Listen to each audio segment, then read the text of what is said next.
Everyone, स्वागत है आप सभी लोगों का इस फिजिक्स वाला के प्लेटफॉर्म पर।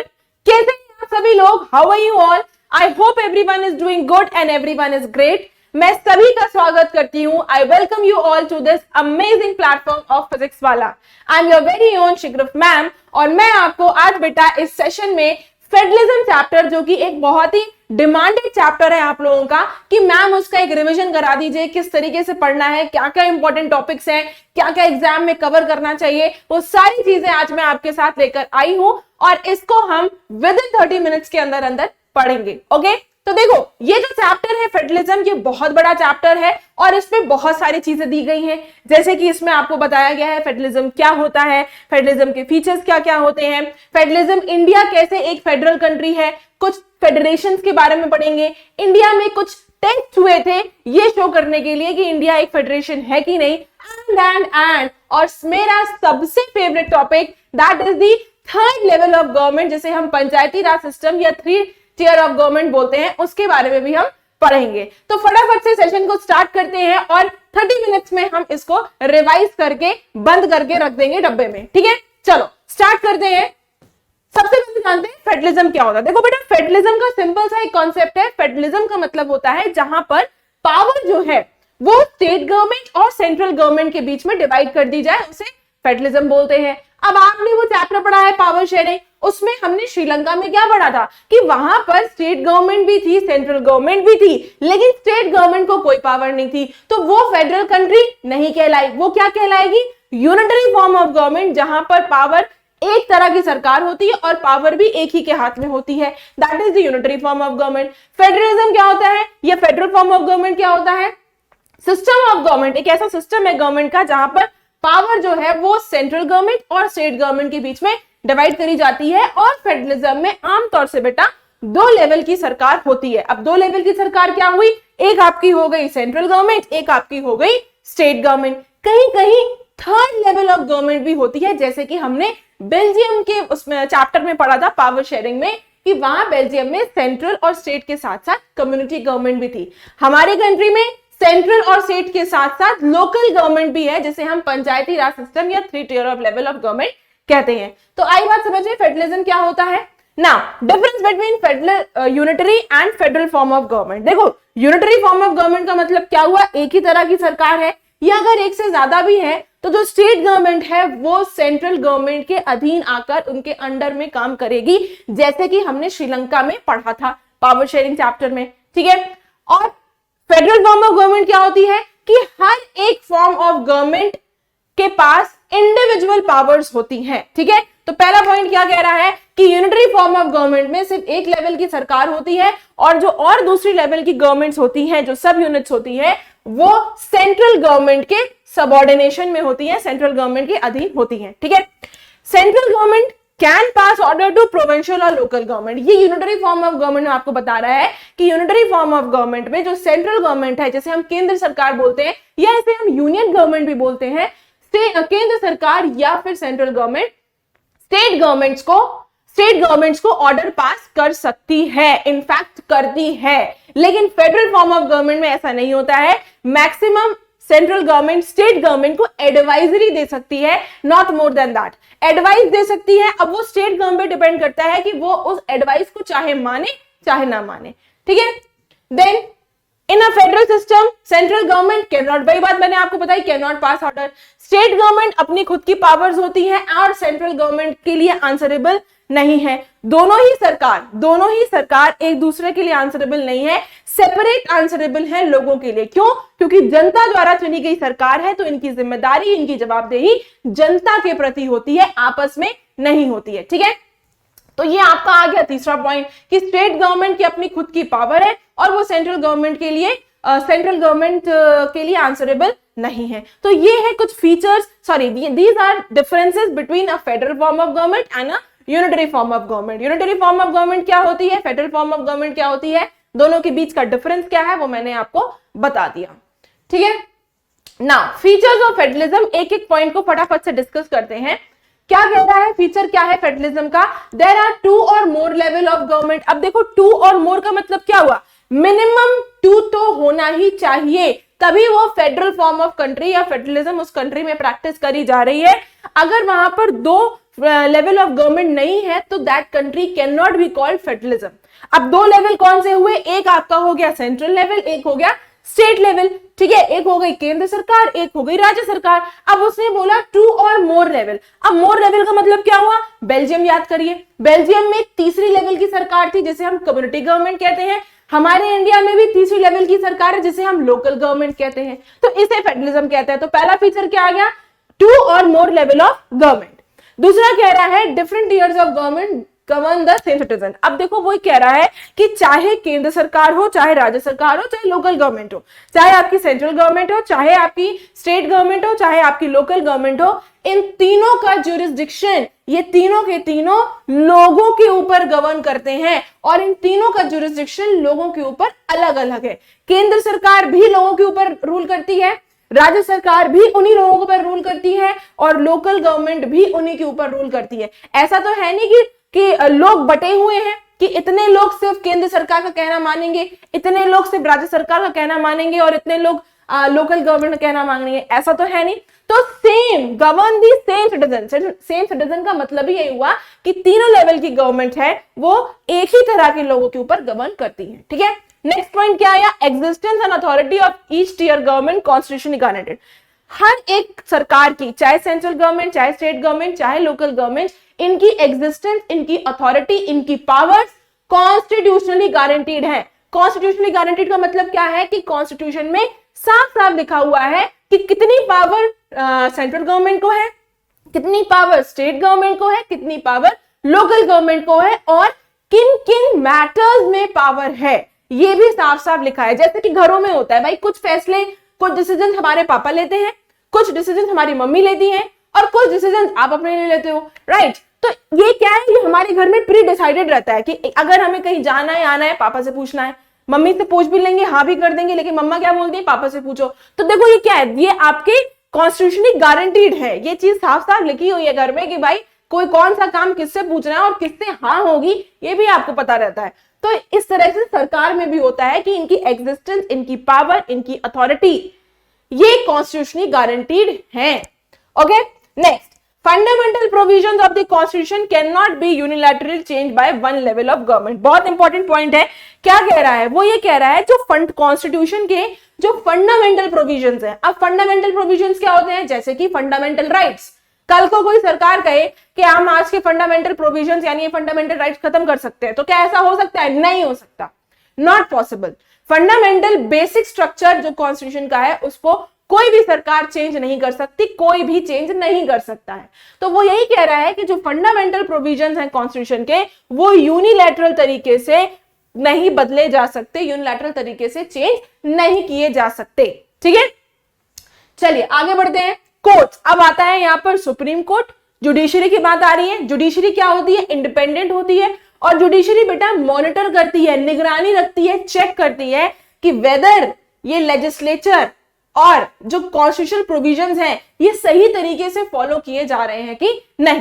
तो कोर्ट्स की बात करें तो power to interpret the constitution and power of different levels of government. Court के पास ये पावर है, यानी सुप्रीम कोर्ट, जुडिशरी की हम बात कर रहे हैं कि उनके पास ये पावर है कि वो कॉन्स्टिट्यूशन को इंटरप्रेट कर सकती है। कॉन्स्टिट्यूशन को इंटरप्रेट करने का मतलब क्या हुआ कि कॉन्स्टिट्यूशन को समझ के समझाने का पावर, कॉन्स्टिट्यूशन को समझ के समझाने का पावर ये सिर्फ और सिर्फ कोर्ट्स यानी जुडिशरी के पास है। आई बात समझ में। And the power of different levels of government. और अगर मान लो कोई डिस्प्यूट आता है केंद्र सरकार राज्य सरकार के बीच में, तो ऐसे में उनका डिस्प्यूट कौन रिजॉल्व करता है, तो वो कोर्ट्स करते हैं, सुप्रीम कोर्ट करती है। सुप्रीम कोर्ट एक अंपायर की तरह काम करती है in if any dispute arises between two governments. अब जैसे क्रिकेट मैच होता है, दो आपकी जो है प्लेयर्स, दो कंट्रीज के लोग खेलते हैं, ठीक है, टीम खेलती है, उसमें एम्पायर डिसाइड करता है कि वो आउट है कि नहीं आउट है। इसी तरीके से सुप्रीम कोर्ट में होता है, कोई सरकार कुछ बोलेगी, कोई सरकार कुछ बोलेगी, तो ऐसे में सुप्रीम कोर्ट डिसाइड करता है कि किसका ज्यादा वैलिड पॉइंट है, उसी की बात सुप्रीम कोर्ट फिर करती है, ठीक है। नेक्स्ट आता है sources of revenue for each government clearly specified. ये बात भी बिल्कुल, ये फेडरलिज्म का फीचर है बेटा कि कितना रेवेन्यू कहां कहां से सेंट्रल गवर्नमेंट को मिलेगा, कितना रेवेन्यू कहां से स्टेट गवर्नमेंट को मिलेगा, कितना रेवेन्यू कहां से लोकल गवर्नमेंट को मिलेगा, ये भी साफ साफ कॉन्स्टिट्यूशन में लिखा गया है। ऐसा नहीं है कि ये सेंट्रल गवर्नमेंट पे डिपेंड करता है कि वो वो सेंट्रल गवर्नमेंट पे डिपेंड करता है कि वो रेवेन्यू बांटना चाहे कि स्टेट गवर्नमेंट को बस इतना ही, लोकल को इतना ही, बाकी सब मेरा। नो, ऐसा नहीं है। कॉन्स्टिट्यूशन में साफ साफ ये लिखा हुआ है कि सोर्स ऑफ रेवेन्यू स्पेसिफाइड है, लिखे हुए हैं कि किस सरकार को कितना रेवेन्यू मिलेगा और कहां से मिलेगा, ये भी लिखा हुआ है। आगे मैं ऐसे बताऊंगी आपको 3 लिस्ट में, ठीक है। नेक्स्ट अब आती है कमिंग टुगेदर फेडरेशन। देखो फेडरेशन कैसे बनती है, फेडरेशन मतलब कैसे डिसाइड हुआ कि इंडिया एक फेडरल कंट्री है। ये कोई 2 दिन का काम नहीं है, ना ही ये ऐसी चीज है कि रातों रात बन जाएगी। ये डिपेंड करता है कंट्री के पॉलिटिकल स्ट्रक्चर पर, ये डिपेंड करता है कंट्री के हिस्टोरिकल बैकग्राउंड पर, ये डिपेंड करता है कंट्री की सोसाइटी पर कि सोसाइटी कैसी है, लोग क्या चाहते हैं, हिस्ट्री क्या रही है इस कंट्री की, किस तरीके से कंट्री गवर्न होती चली आई है, क्या है इसका पॉलिटिकल सिनेरियो, ये डिपेंड करता है। तो फेडरेशन कैसे बनती हैं उसके 2 तरीके हैं, 2 रूट्स हैं जो आपकी बुक में दिए गए हैं। एक है आपका कमिंग टुगेदर फेडरेशन और एक है आपका होल्डिंग टुगेदर फेडरेशन। एक एक को पढ़ लेते हैं, इसके मैंने कुछ निमोनिक्स भी बनाए हैं, वो मैं आपको बताऊंगी। कमिंग टुगेदर फेडरेशन क्या होता है, देखो नाम से ही है कमिंग टुगेदर फेडरेशन, यानी ये लग रहा है कि इंडिपेंडेंट स्टेट्स क्या करती हैं, इंडिपेंडेंट स्टेट्स अपने आप आती हैं और एक बड़ी अपने आप आकर अपनी सॉवरेनिटी, अपनी सिक्योरिटी, अपनी आइडेंटिटी को पूल करती हैं अपनी सिक्योरिटी बढ़ाने के लिए। क्या है, independent states coming together on their own, अपने आप आकर इंडिपेंडेंट स्टेट्स आगे आती हैं जुड़ने के लिए, कमिंग यानी खुद आ रही हैं आगे, to form a bigger unit, बड़े यूनिट बनाने के लिए छोटी छोटी स्टेट्स अपने आप खुद आगे आती हैं, ठीक है। So that by pooling their sovereignty and retaining identity, अपनी सॉवरेनिटी और आइडेंटिटी को रिटेन करने के लिए वो ये काम करती है जिससे कि उनकी सिक्योरिटी और ज्यादा बढ़ जाए, ठीक है।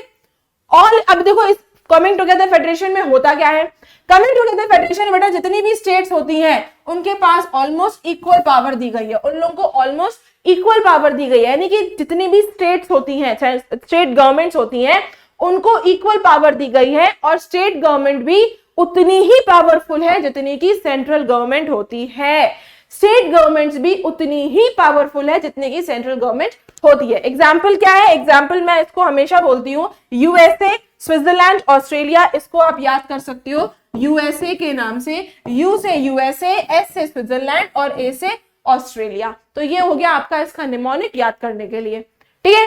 दूसरी आती है बेटा होल्डिंग टुगेदर फेडरेशन। अब होल्डिंग टुगेदर फेडरेशन क्या होता है, होल्डिंग टुगेदर फेडरेशन का मतलब होता है जब एक बड़ा कंट्री, एक बड़ी यूनिट खुद डिसाइड करती है कि हम अपनी पावर्स छोटी छोटी यूनिट्स के साथ डिवाइड कर दें, यानी एक बड़ी यूनिट, एक बड़ा कंट्री डिसाइड करती है कि हम अपनी पावर अपने स्टेट्स के साथ डिवाइड कर दें, तो उसे कहते हैं होल्डिंग टुगेदर फेडरेशन। क्या लिखा है, large country decides divided power between states and central government. जब कंट्री डिसाइड करती है कि हमें अपनी पावर स्टेट और सेंट्रल गवर्नमेंट के साथ डिवाइड करना है, तो इस तरह की फेडरेशंस को बोलते हैं होल्डिंग टुगेदर फेडरेशन।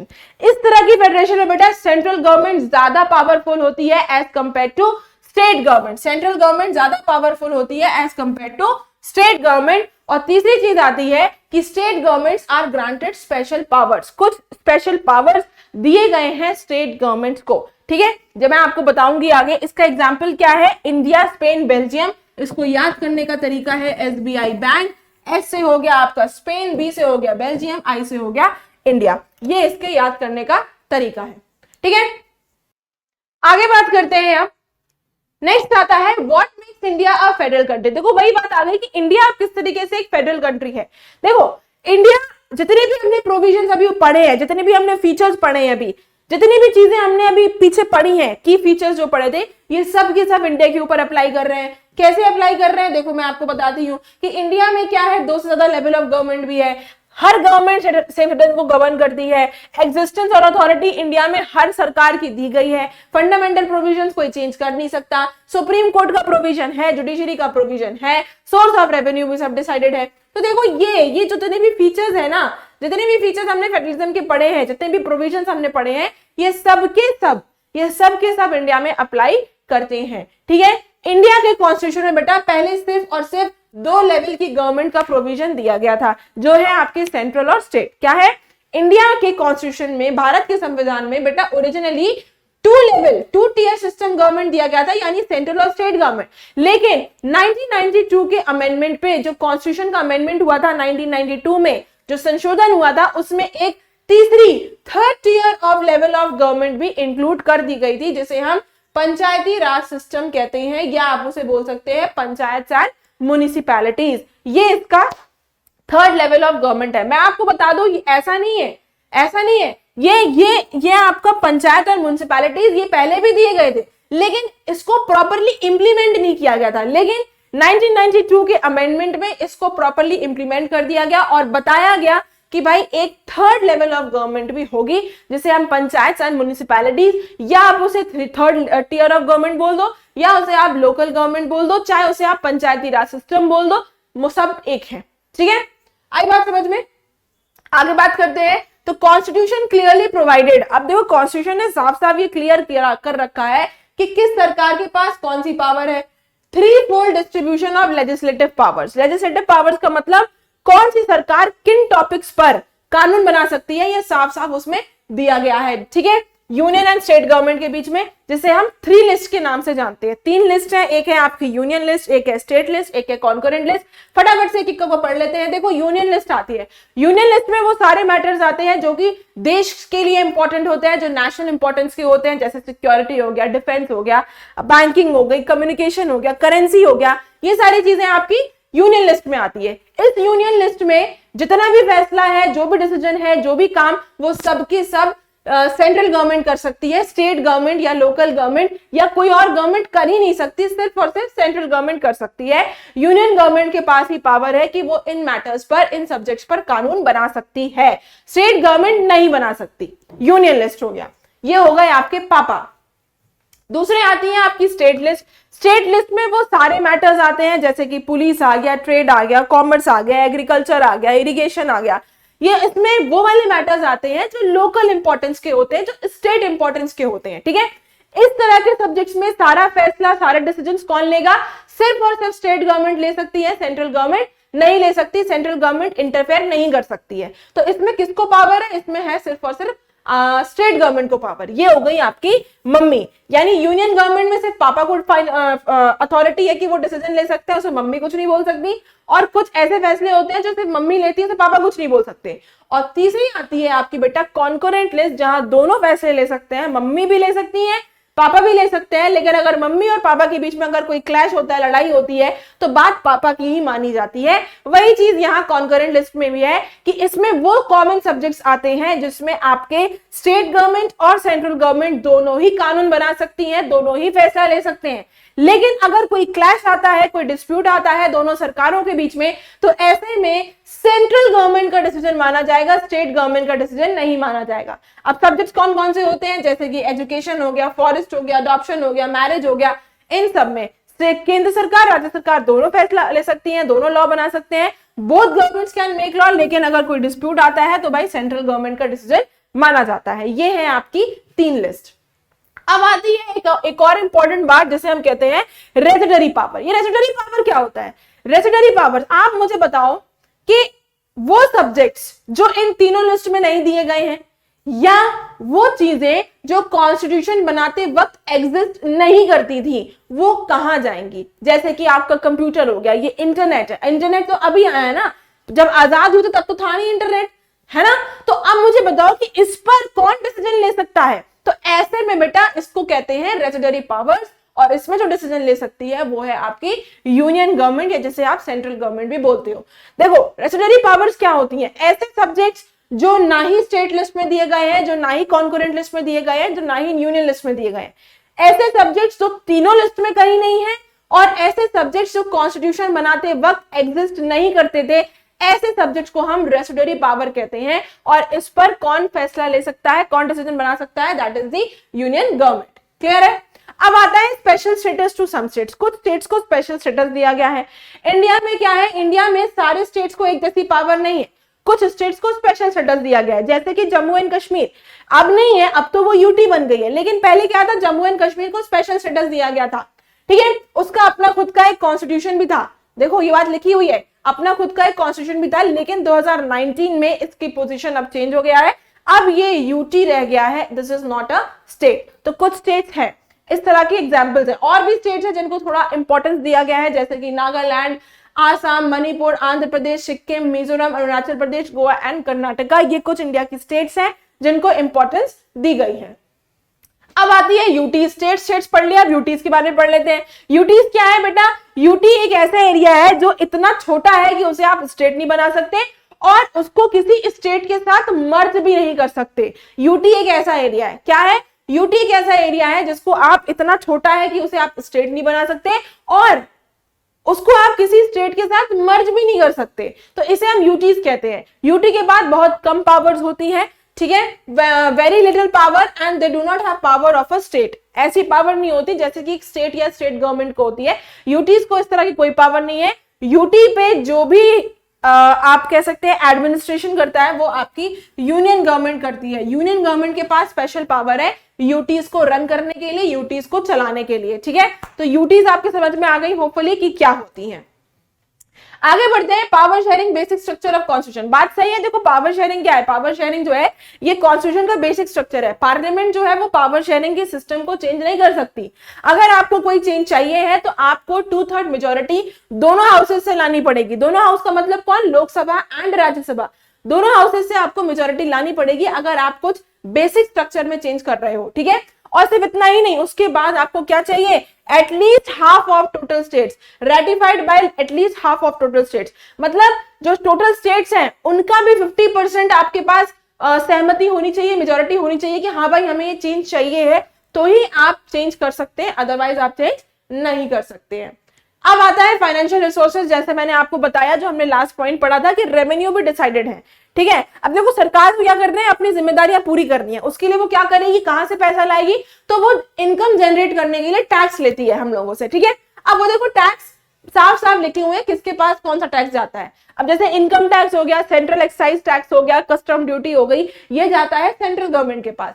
और जो स्टेट गवर्नमेंट है इनके पास आपके एंटरटेनमेंट टैक्स, वाटर टैक्स, बिजली का बिल, ये आप स्टेट गवर्नमेंट को दे रहे हो। तो देखो फाइनेंशियल रिसोर्सेज भी कॉन्स्टिट्यूशनली गारंटीड है। ऐसा नहीं है कि दोनों सरकारों ने आपस में बैठ के डिसाइड किया कि हम ये लेंगे हम ये लेंगे, नहीं, कॉन्स्टिट्यूशनली गारंटीड है। साफ साफ कॉन्स्टिट्यूशन में लिखा है कि इनकम टैक्स अगर दिया जाएगा तो वो आपके सेंट्रल गवर्नमेंट के पास जाएगा, बिजली का पानी का बिल स्टेट गवर्नमेंट के पास जाएगा। साफ साफ बिल्कुल क्लियरली मेंशन है ये चीज।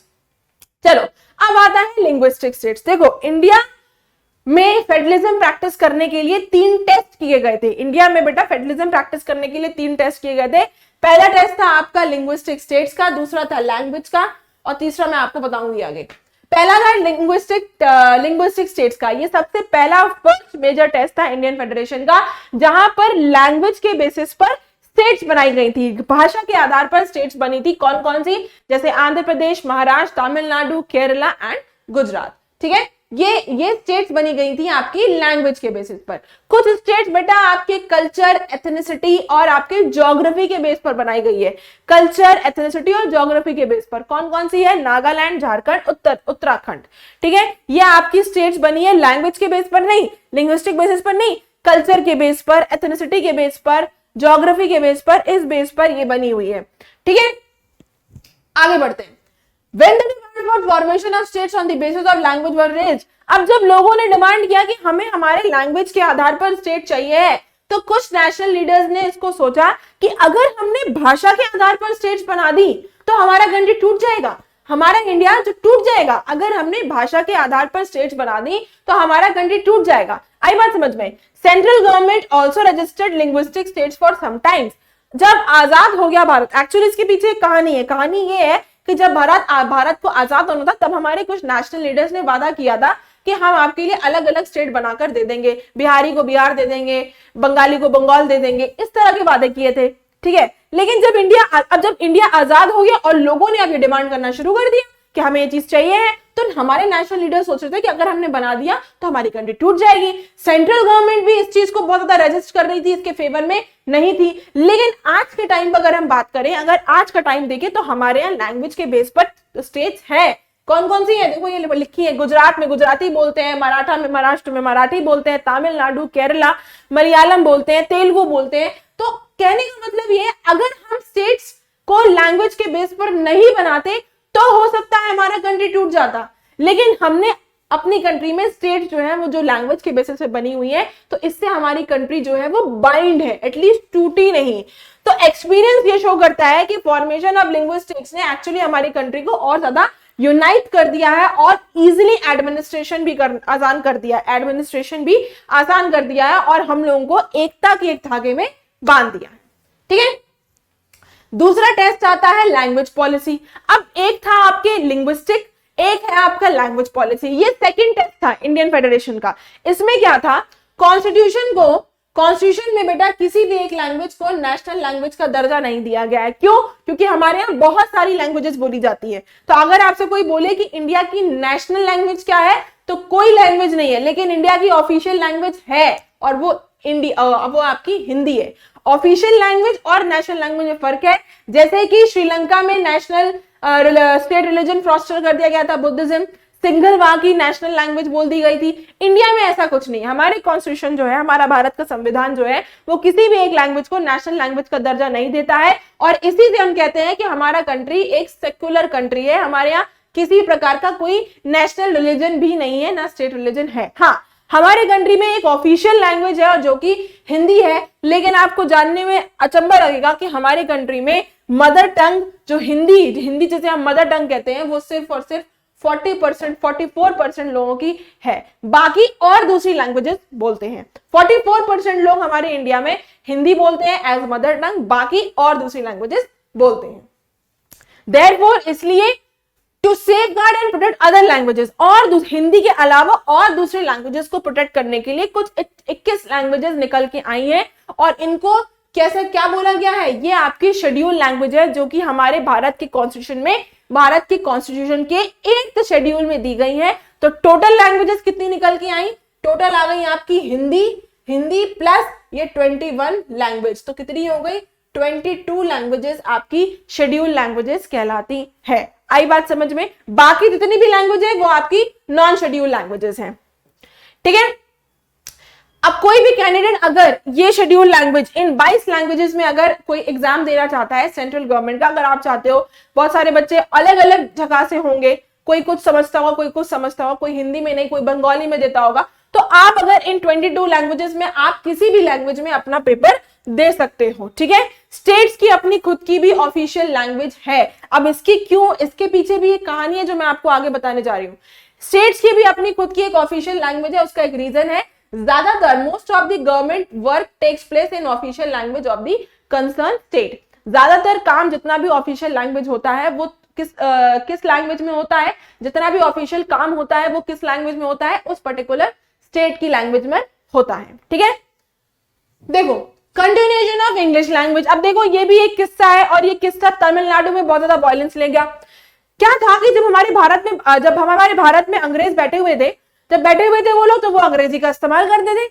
ठीक है, अब क्या हुआ, 1965 में डिसाइड किया गया कि भाई चलो अब अंग्रेजी का इस्तेमाल ऑफिशियल पर्पस के लिए बंद। ऑफिशियल पर्पस के लिए बेटा ध्यान रखना, ऑफिशियल पर्पस के लिए।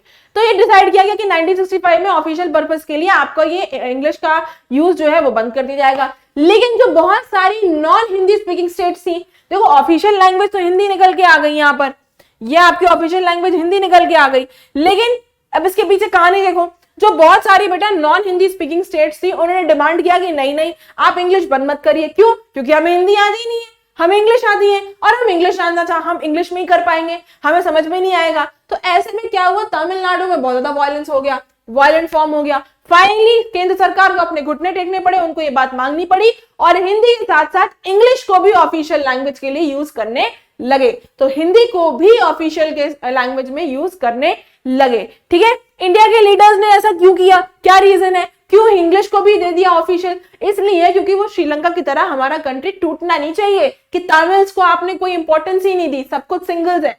अगर उन लोगों को नहीं आती हिंदी तो भाई हमारे जो केंद्र सरकार है उसने मानी ये बात कि ठीक है भाई हम इंग्लिश को भी ऑफिशियल पर्पस के लिए यूज करेंगे। ठीक है, अब आता है सेंटर स्टेट रिलेशंस। देखो ये पहले की बात है, पहले क्या था बेटा, ये तीसरा टेस्ट था आपका फेडरेशन का, और पहले क्या था बेटा कि सेंट्रल गवर्नमेंट जो है वो मनमाने तरीके से अपनी पावर यूज करके स्टेट गवर्नमेंट को कभी भी डिसमिस कर देती थी, जो उसकी स्टेट में जिसकी सरकार नहीं होती थी उनको डिसमिस कर देती थी।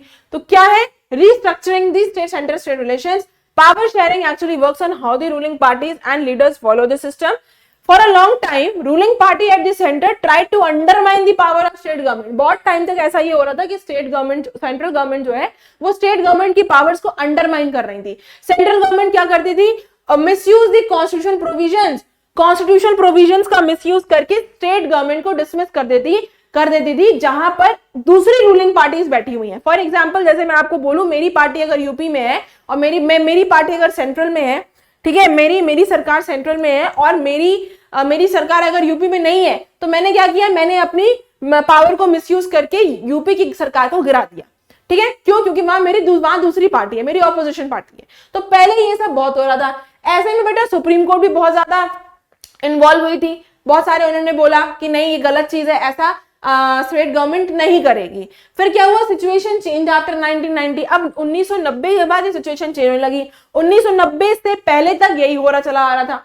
ठीक है, अब चेंज क्या हो गया, अब रीजनल पॉलिटिकल पार्टीज उभर के आने लगी, स्टेट गवर्नमेंट्स ऊपर उठ के आने लगे। सरकार को लगा कि नहीं यार ये भी इंपॉर्टेंट चीज है, इनके बगैर हम कोलिशन नहीं कर पाएंगे। आई बात समझ में? तो new culture of power sharing and respect for autonomy of state governments develop. तो इस तरीके से एक 1990 में एरा ऑफ कोलिशन आया, कोलिशन गवर्नमेंट जिसे हम गठबंधन की सरकार कहते हैं। तो ऐसे में अब स्टेट गवर्नमेंट को रियलाइज हुआ कि नहीं यार ये तो स्टेट गवर्नमेंट ऐसे में सेंट्रल गवर्नमेंट को रियलाइज हुआ कि नहीं स्टेट गवर्नमेंट भी इंपॉर्टेंट है और इनके बगैर इनकी हमें जरूरत है। तो 1990 में जब कोलिशन गवर्नमेंट का प्रोविजन निकल के आया, तब इन स्टेट गवर्नमेंट्स की इंपॉर्टेंस भी बढ़ गई।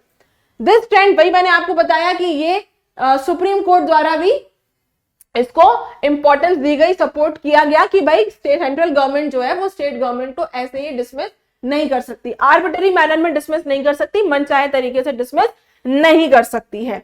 ठीक है, तो thus power sharing is more effective today than it was in the early years of the constitution came in force। आई बात समझ में? नेक्स्ट आता है हमारा linguistic diversity of India. Linguistic diversity में फटाफट से पढ़ेंगे कि 2011 के सेंसस के हिसाब से 1300 लैंग्वेजेस डिसाइड करी गई थी, जिसमें 1300 लैंग्वेजेस निकल के आई थी और ये 1300 लैंग्वेजेस मदर टंग थी लोगों की। लेकिन इनको ग्रुप करने के बाद, इन 1300 लैंग्वेजेस को ग्रुप करने के बाद फाइनली 121 मेजर लैंग्वेजेस फिर निकल के आई थी।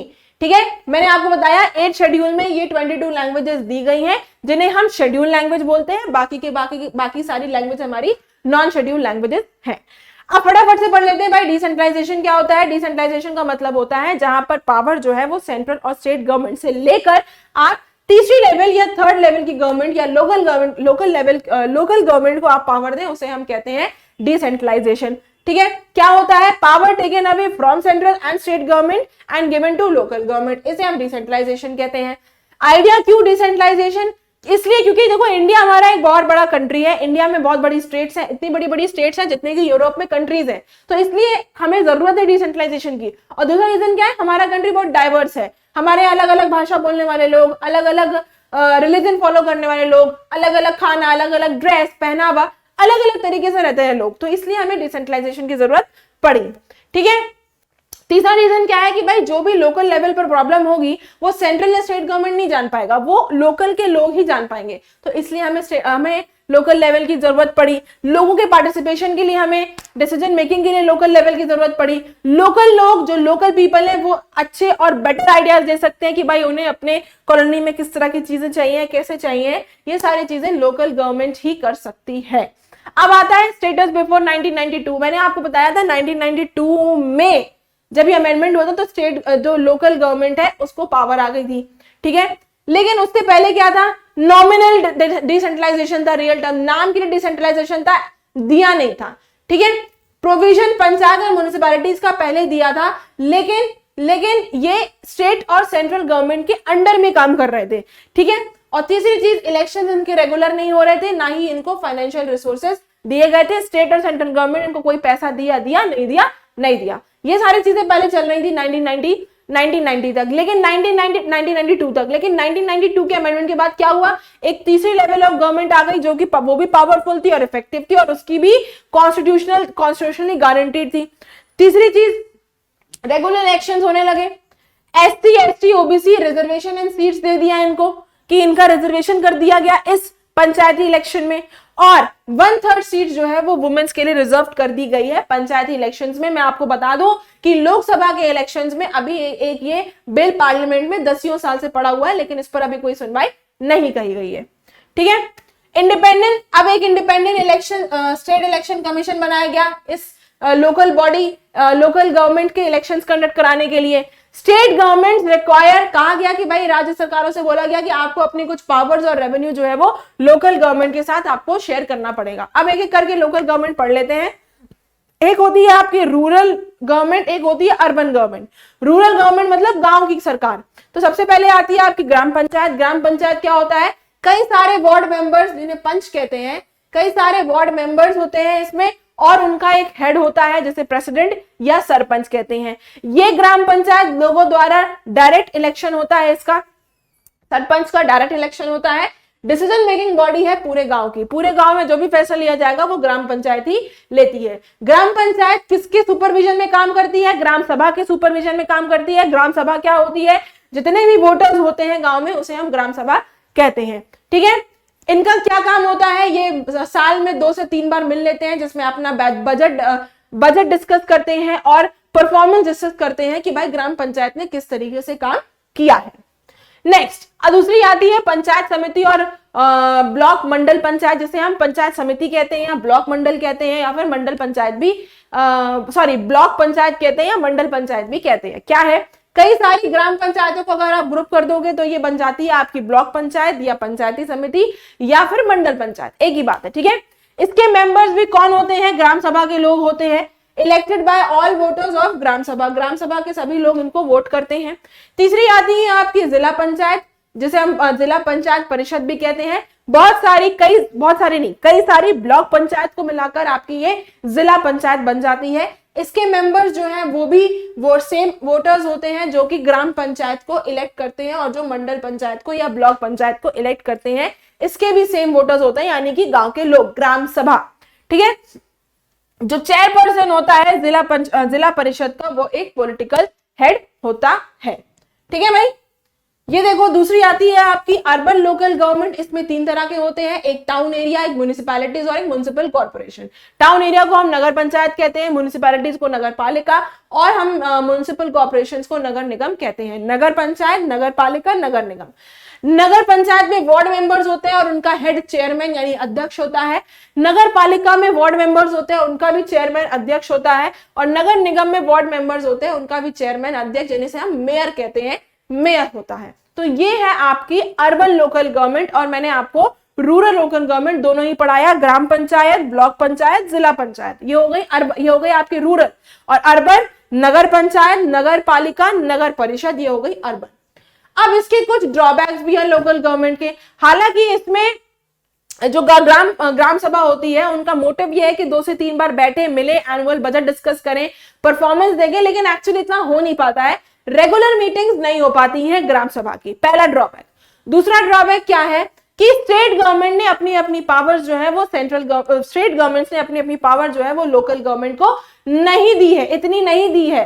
ठीक है, significant powers to local government अभी भी ट्रांसफर नहीं करी है। और तीसरी चीज आती है कि जो फाइनेंशियल रिसोर्स है, जो सोर्सेज हैं जहां से लोकल गवर्नमेंट को पैसा मिलेगा, वो भी अभी स्टेट गवर्नमेंट ने पूरी तरीके से लोकल गवर्नमेंट को नहीं दिया हुआ है। तो ये हैं इसके कुछ drawbacks. So now here we come to the end of this session, जिसमें हमने पूरे तरीके से इस फेडरलिज्म चैप्टर को फटाफट से रिवाइज कर लिया है, और होपफुली आपको मजा आया होगा। फटाफट से हमने ये सारे की पॉइंट, जितने मैंने आपको की पॉइंट्स बताए हैं, इन सब के सबको आप नोट डाउन करिए।